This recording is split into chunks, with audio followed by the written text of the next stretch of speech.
Aloha, it's Kiana, and here are today's top Hawaii headlines from the editors at the Honolulu Star-Advertiser. Also, mahalo to Longs Drugs Hawaii for sponsoring the show. Head on over to your neighborhood Longs Drugs for all your shopping needs. Authorities on Tuesday say they have referred 33 people to U.S. law enforcement.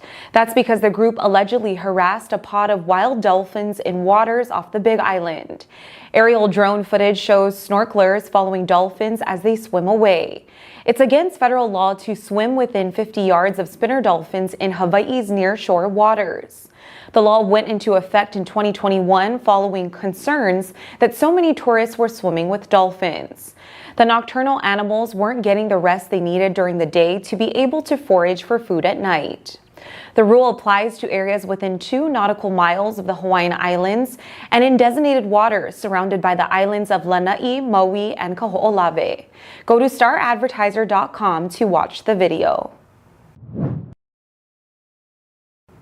The Vatican says Pope Francis will be hospitalized for several days for treatment of a respiratory infection. He had recently been experiencing difficulty breathing.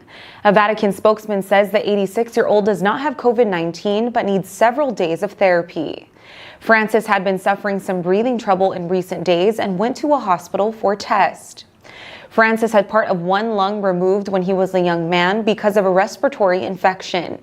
He often speaks in a whisper, but the Pope got through the pandemic without at least any public word of ever testing positive. First Lady Jill Biden and musician Sheryl Crow are among those expected to attend a candlelight vigil today in Nashville. They'll be there to honor the memory of the 3 children and 3 adults killed in a shooting at a private Christian school. Police say a 28-year-old former student drove up to the school Monday morning and shot out the glass doors and gunned down the 6 victims.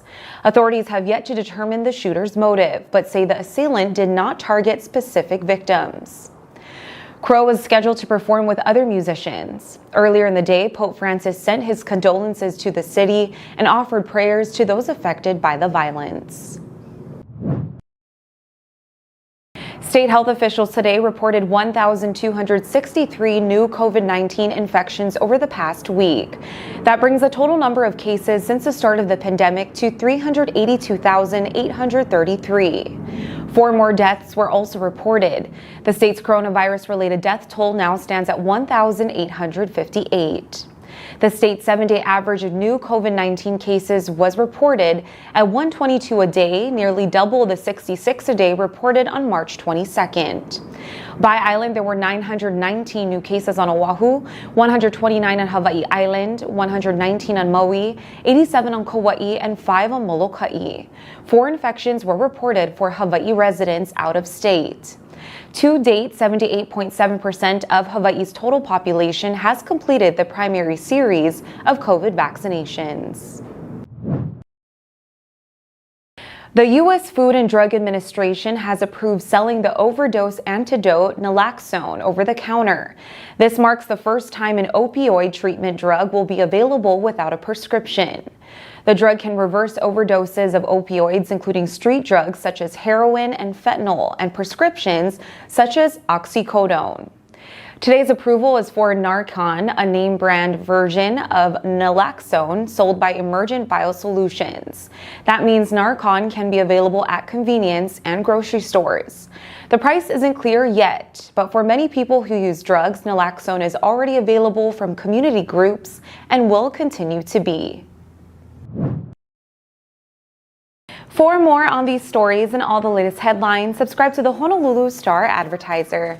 Visit Hawaii's top source for breaking news online at staradvertiser.com and download the Star-Advertiser mobile app. Mahalo, have a great day, and we'll see you back here tomorrow. I was able to earn my master's degree in 6 months at WGU.